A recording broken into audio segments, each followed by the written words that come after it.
a right to work with a colleague at the school book depository who must have gone the rest of his life explaining that or wondering about that. His name is Buell Frazier, Frazier, friend of a friend, and again, they worked together. They were not really friends, but they worked together. So he'd been giving Oswald a trip, picking him up, giving him a trip to work since late October. And by the way, this is the this is where Oswald was, and I guess I've answered that question. It was Oswald who shot the president.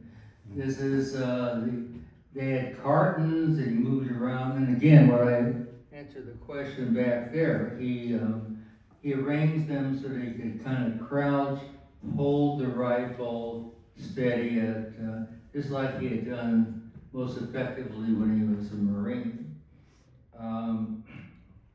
This is the view. This is actually a recreation of the view. If you want expertise on how close the limousine was to this sixth-floor window, I refer you to President Douglas, who had stood in the spot that Oswald stood in and looked out the window. Correct? My guess would be probably 50, 60 yards. Yeah, 50, 60 yards. Not that far away. And by the way, when Paul stood in that spot, it was not November 22nd, just to be clear.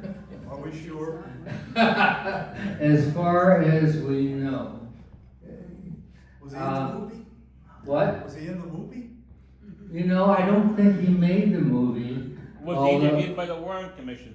Although if you look at certain shots of Kevin Costner, there's a resemblance to an early Paul Douglas. So Paul asked me to say that. Could Oswald have made the shots? We've been over that, and good discussion. Reality is he could have. It wasn't a great shot, but he could have. And it's been recreated since many times over. The rifle assembly was easy. FBI agents later, and many years later, have taken the very rifle with the very bullets, similar bullets, and they have discovered that the rifle is in two, and they can reassemble it using a dime in 6 minutes. With a screwdriver, they can put together the rifle in less than 2 minutes, which we assume is what he did. By the way, when he caught Yes. that ride, Yes. another guy, he presented that he had curtain rods in his package? Yes, he told him he had curtain rods. He said, what do you have in the package? And he said, curtain rods. Because otherwise, why are you taking a rifle? Right. Buell would later say that in their trips in to the depository, and he picked them up at Ruth Payne's home, he was in an apartment by then. He shared an apartment. And that Oswald was not much of a talker. And about all he got out of him was, oh, they're curtain rods. I'm going to use them somewhere. But you're right. The person, by the way, I think this is interesting. This is, again, showing the political climate, showing a political controversy swirls around Kennedy on visit. Remember, the main reason for his visit was he was running for re-election in '64, and JFK had carried Texas in '60 by a small margin, and needed to carry Texas, it was thought, to get re-elected in '64. He had a vice president, Lyndon Johnson, from Texas. He also had the other Democratic senator was Ralph Yaroborough, LBJ and Yoruba was like oil and water, whatever the phrase. They did not get along. And you can see here the story, Yoruba snubs LBJ. He didn't want to ride in the same motorcade in from the airport with Lyndon Johnson, so forth. And so, Love Field braces for thousands. And they talk about the party being split. John Connolly, by the way, was sort of trying to straddle the two sides as governor. This is the route from Love Field as they start into, yes? Yarrow and Johnson did not get along. How did Yarrow survive when Johnson, you know, was a powerful guy in the late 40s and 50s and probably ran Texas politics? How did he survive? How did he become a senator in Texas if he and Johnson just didn't get along? Oh, Yarrowboro? Yeah. The question is, I'm sorry, thank you. How did Ralph Yarborough survive if Johnson and he did not get along? And the answer is their split became apparent after Yarborough was elected. When was he elected? He was elected, I believe, in 58. I think that's right. And Yarborough was wanted to be independent. Lyndon Johnson was majority leader until January '61. Who took Johnson's spot? Johnson's spot was the first Republican elected from the South, if you count Texas, since Reconstruction, and it was John Tower. Remember John Tower? oh yeah. Yeah. John Tower served many years, and then he was nominated to be Defense Secretary for George W. Bush. Might have been. W, yeah. It was W. And that confirmation hearing And failed. Johnson wasn't as strong, if a Republican could take his spot, he wasn't as strong as he was led to believe. Yeah, well, one thing, he had been strong, but the first time he got elected to the Senate, it was his second attempt he ran in 40, he ran in 48, 54, and 60. First time he lost the primary to Pappy McDaniel, who was the governor. It was Fred, pass the biscuits, Pappy was his slogan. And he beat LBJ, who was a congressman. He won in 1948, and it's estimated he won by about 119 votes. That's how close it was. The reason I'm bringing that up is Yarborough was basically a fraction of Texas, and Tower being Republican.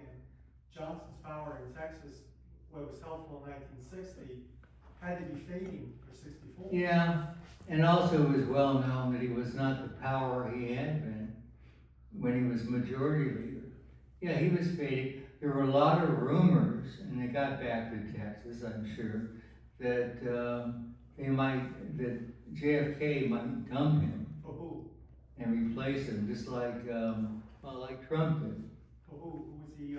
I don't think it ever got that far, but Bobby Kennedy very much wanted to dump him because they use a fine term, they hated each other and never got along. So there was, that rumor was going around. Yarborough was thought to be very independent by now of Johnson because he saw his influence fading as vice president. And again, it got personal where he didn't want to ride in the same car with him. Very good questions. Johnson's second election, he won by 100 votes.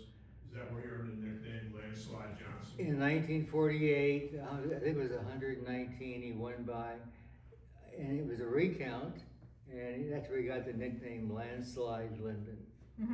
That's true. Now, But he stole 2,000 votes, but he only won by 119. if you want to, Is it on, is your mic on, honey? is my mic on? Is it on? No. Is my mic on now? I apologize. I apologize. If you wanna go down this road, there's another interesting story. In 1960, you know, Richard Nixon lost by 0.1% in the popular vote nationwide to John Kennedy. I mean, it was a photo finish. And the two states that made the difference turned out to be Chicago or Illinois and Texas. Well, Chicago, Mayor Daley. They had mechanical breakdowns in Cook County, Illinois. So for a long time on election night, Illinois was coming in, Nixon and Kennedy, but there were no votes out of Cook County, which is Chicago. And finally they came in late, and the other votes were basically in. And lo and behold, the Cook County votes, the Chicago Daily Machine votes, were just enough to turn the state to JFK. Yes. Kennedy's father, of course, famously said, I was gonna pay for a victory, but I'm not paying for a landslide. That's right. That's exactly right. I'll pay for a victory, I'm not paying for a landslide. And then in Texas, if, you know, to be fair, in Texas, it was again, looked like it was gonna be a close finish. Who else is from Texas? Dwight D. Eisenhower run from Texas in 52 and 56. There were a lot of Eisenhower Republicans who were gonna vote for Nixon. So that was gonna be a close race. West Texas, which is where Lyndon Johnson is from, West Texas wound up in the final result going much more strongly for JFK than they had anticipated. And even better was in several precincts known to be heavily Johnson territory, the voters voted alphabetically. They stood in line and voted A to Z. Which shows you how disciplined Texas voters could be. And that was the margin of difference. So Jack Kennedy had to think that especially Texas was going to be tough, winnable but tough in 1964. And that was one of the big reasons for the trip. So it's gonna be a long shot. Yeah, well, I think they viewed it as a toss-up. They'd won it once with Lyndon's help. They didn't know if they'd win it again, especially if Lyndon wasn't on the ticket. So it was there to build up support. And to be fair, John Kennedy got a terrific reception in Texas. Fort Worth, he got a great reception. And Houston, and he also got a great reception in Dallas up until 12:30 p.m. Did they ever think of Connolly being replacement for? Not to my knowledge. I think that would have, John Connolly, how did he get his spaghetti in politics? By the way, I'm sorry folks, I love this when I get questions. When Lyndon Johnson went to the House of Representatives in 1938, it could be off by an election, I think it's 38.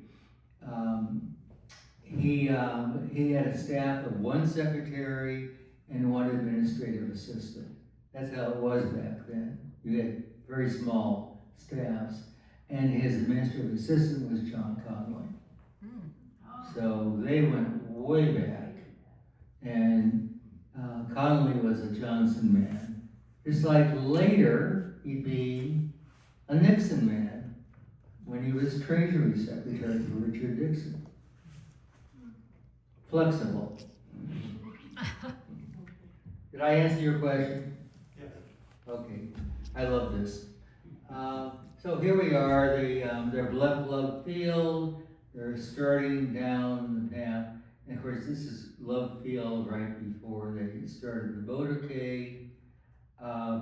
This is, I think that, this is about, 3-4 minutes before the assassination. And I put that picture in so you could see the other people in the parade. You can see Jackie and Jack, of course. You really can't see Nellie Connolly very well. You can see John Connolly. And critically, what's the difference?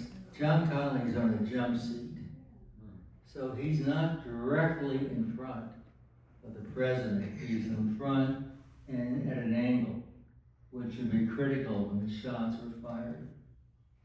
I think you got Clint Hill in the back on that second car. Clint Hill was in the second car, and in fact, you'll see him momentarily. The turn, did I show you the map around? This is, by the way, the driver. This is the driver of the car, Secret Service agent. I don't know that it's relevant, but he was the oldest member of the Secret Service in the presidential detail. His name was, I think it was William Greer, Greer. You can see him through the windshield there. And he would make a critical mistake. When he heard the first shot fired, the one that missed, he reacted to it. How did he react to it? Stop the car. Slammed on the brakes. Brought the car almost to a stop, not quite. It was doing maybe 5 miles an hour, making it so much easier for the second and third shot. Not intentionally, but that's what he did. And then after the third shot, he slammed on the accelerator, but too late.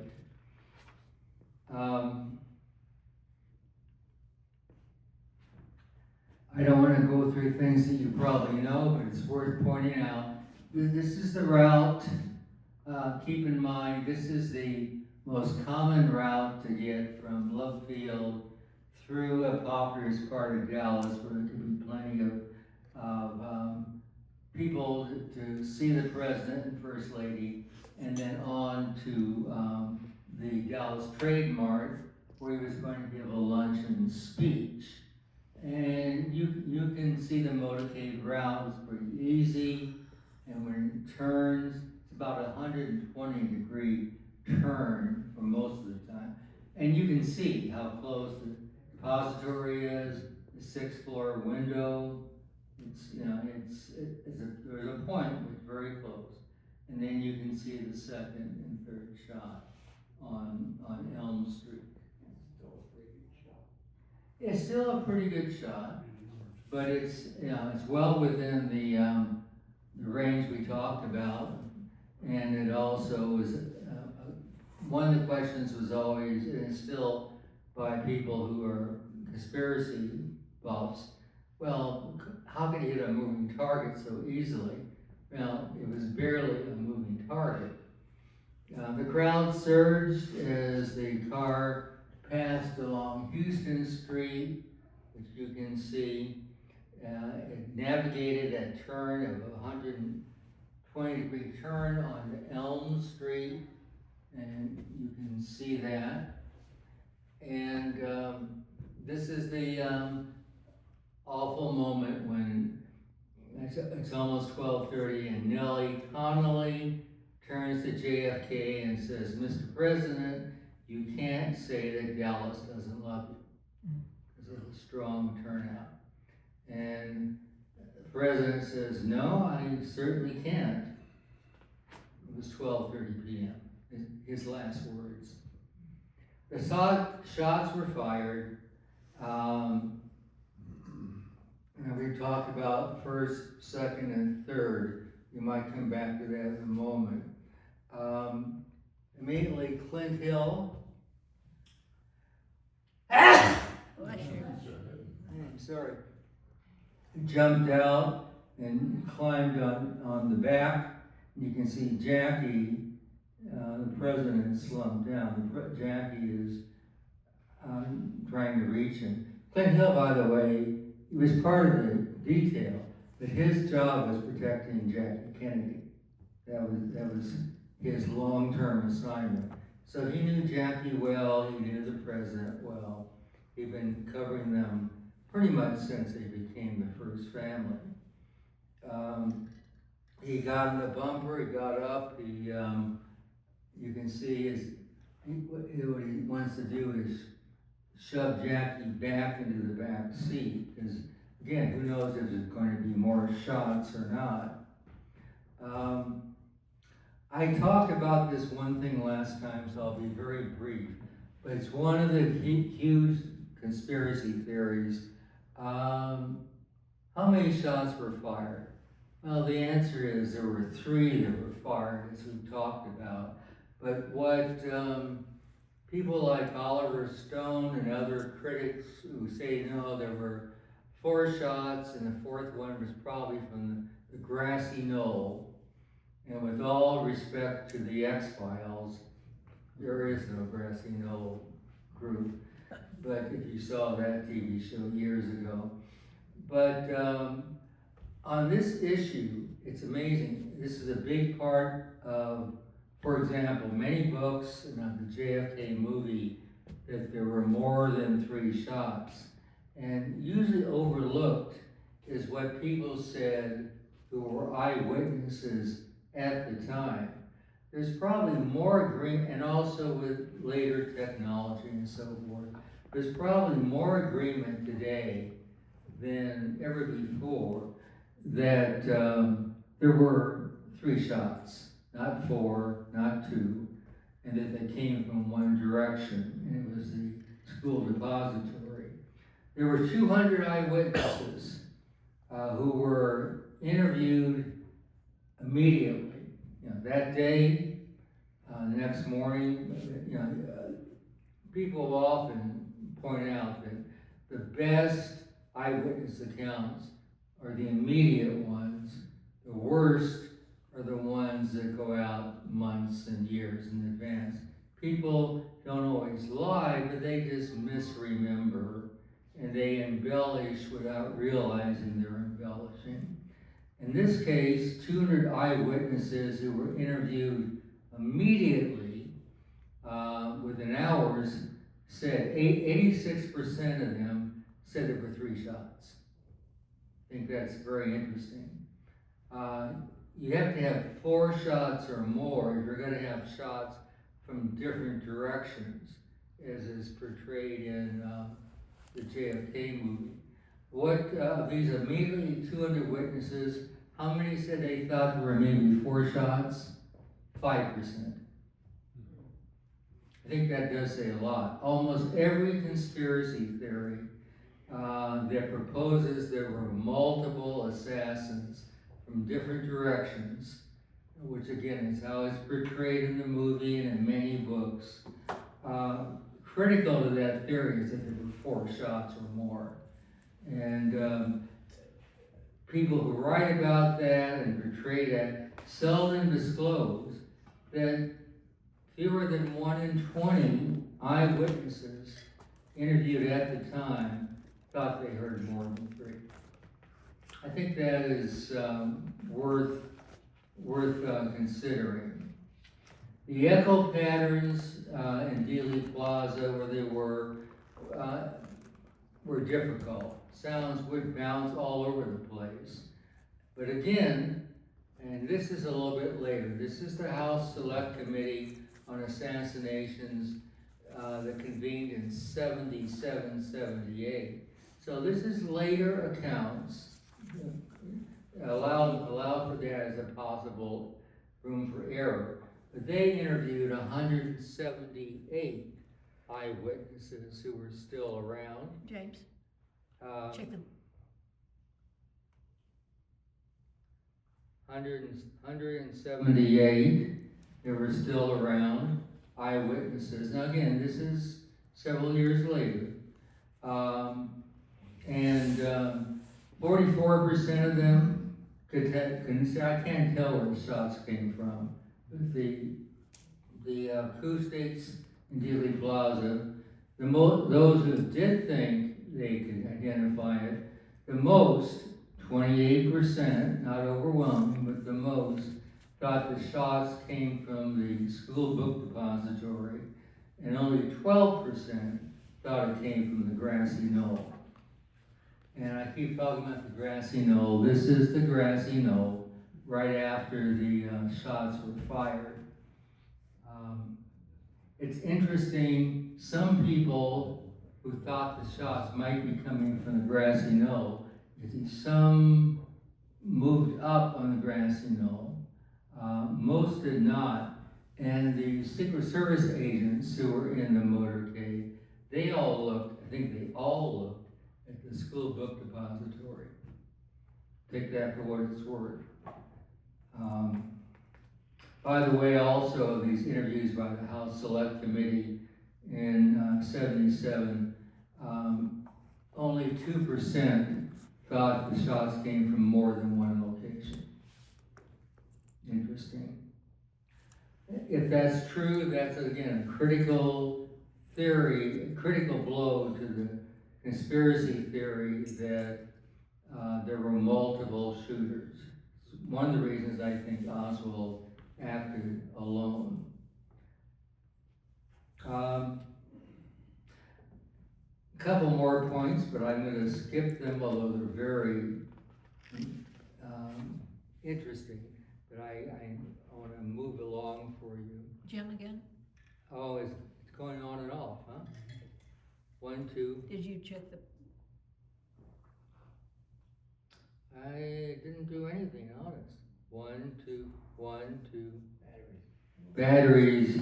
Well, okay. We have some glitches. no, Yeah, Let's remember. By the way, I thought this was interesting. I was a copy boy when I was in high school, and you would, for our local newspaper in Phoenix, is this off again? yes, it is.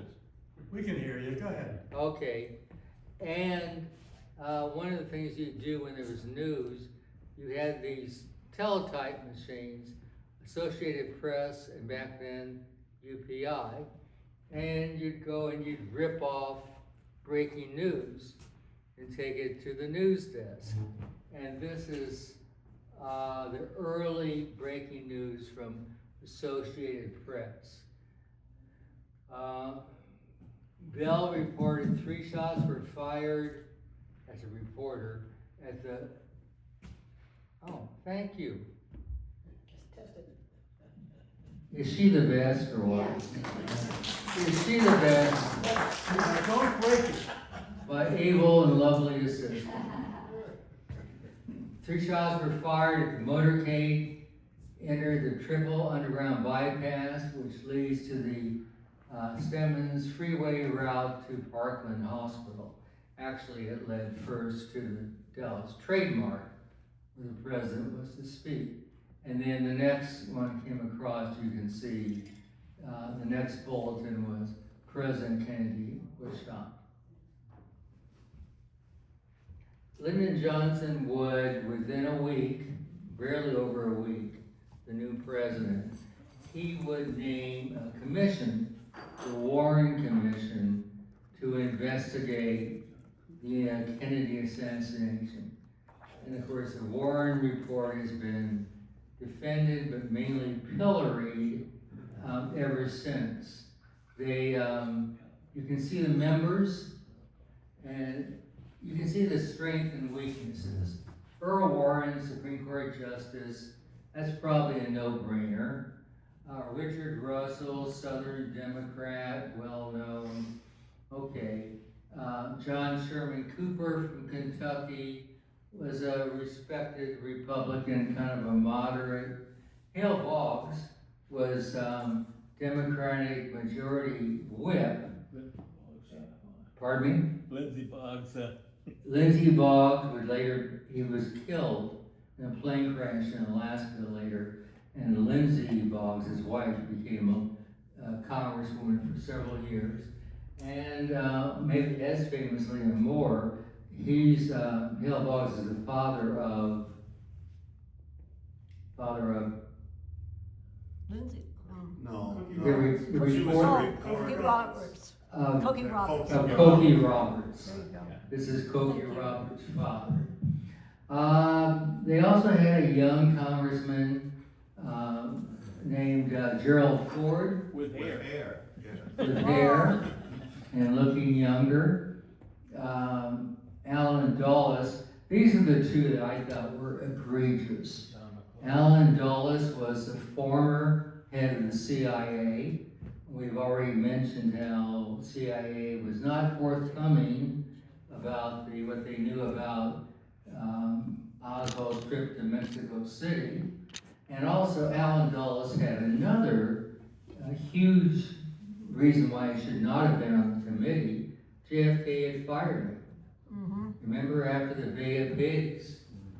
JFK, I would have thought that would have been a factor to keep him off the committee, but it wasn't. And then John McCloy, who was John Kennedy's appointment and the existing CIA director. So CIA had two, you may notice FBI had none. There were only 7. They would report back in the fall of the following year, fall of 1964, with the Warren Commission report. And what? And what else is kind of an obvious flaw? 7 white men. And then again, here's another picture of them.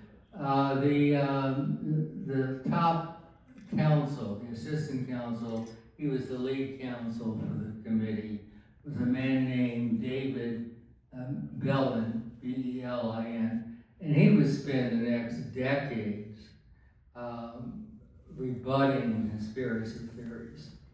That became kind of his thing. And it's another picture of the Warren Commission members. Now, that's 63, December, and the report was in the fall of 64. They did, to give the Warren Commission credit, they made mistakes, but they did interview an awful lot of people.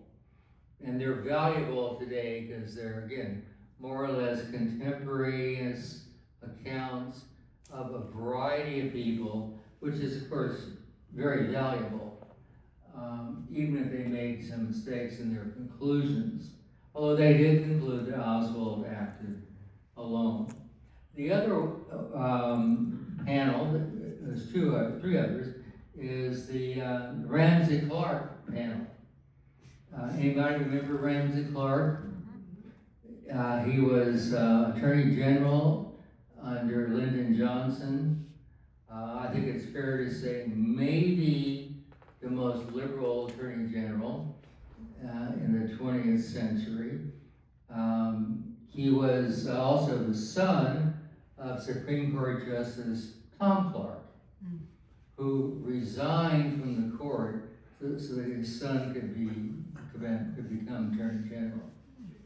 That's when we did things like that. So this is, He's also from Texas, I believe. also from Texas, yes, also from Texas. And the one people tend to forget, the Rockefeller Commission, appointed during the Gerald Ford administration. And people also forget that Nelson Rockefeller was vice president. And the only appointed, Gerald Ford was appointed. So one of 2 men to be appointed and confirmed as vice president. And he chaired a commission that I'll talk about in a moment. And the other very important one from the late 70s is the House Select Committee on Assassinations. Actually, it's the early, middle to late 70s, 77, 78. This was bipartisan. Carl Stokes, who was a African-American member of Congress from Detroit, right, Paul? Cleveland. Yeah, oh, I thought he was Detroit. Well, one of it was from the Cleveland section of Detroit.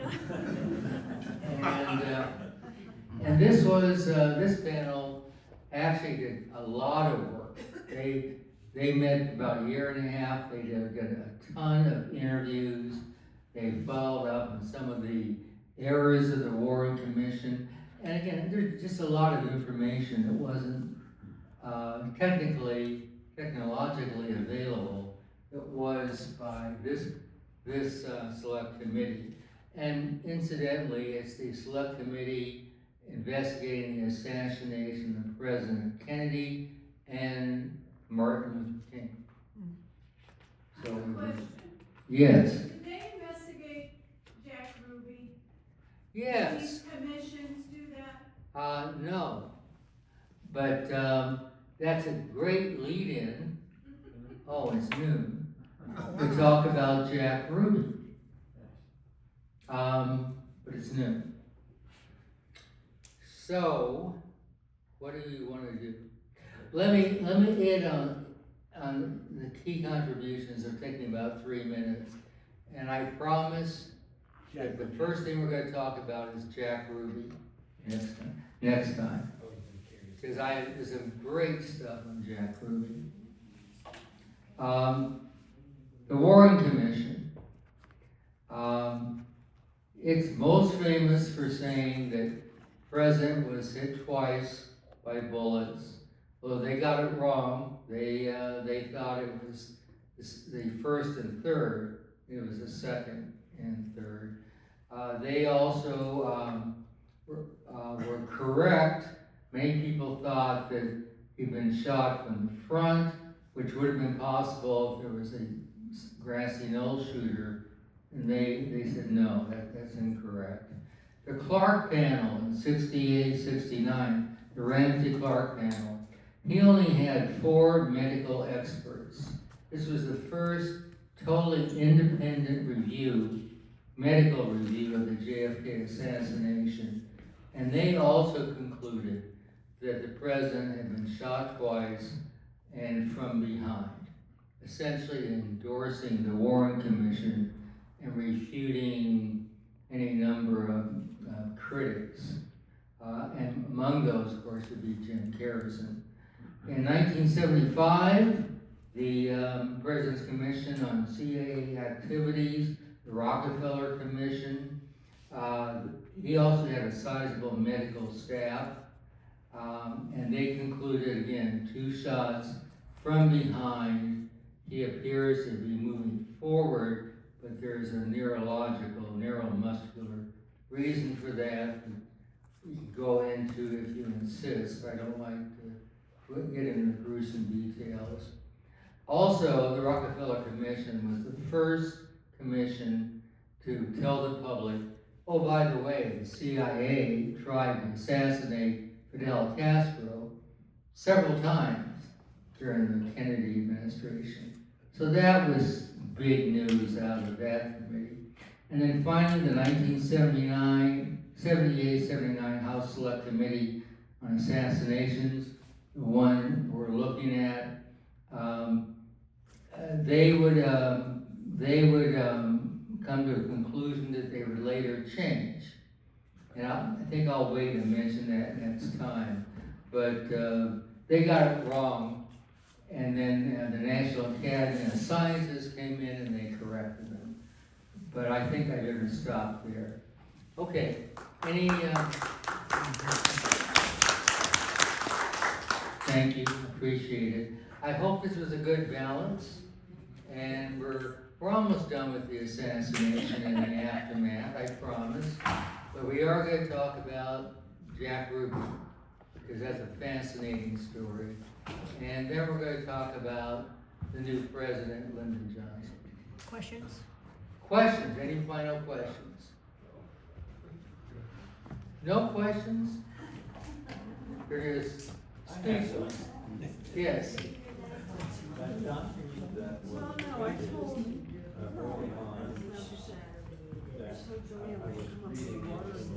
she says, if I have to, I work for better responsibilities.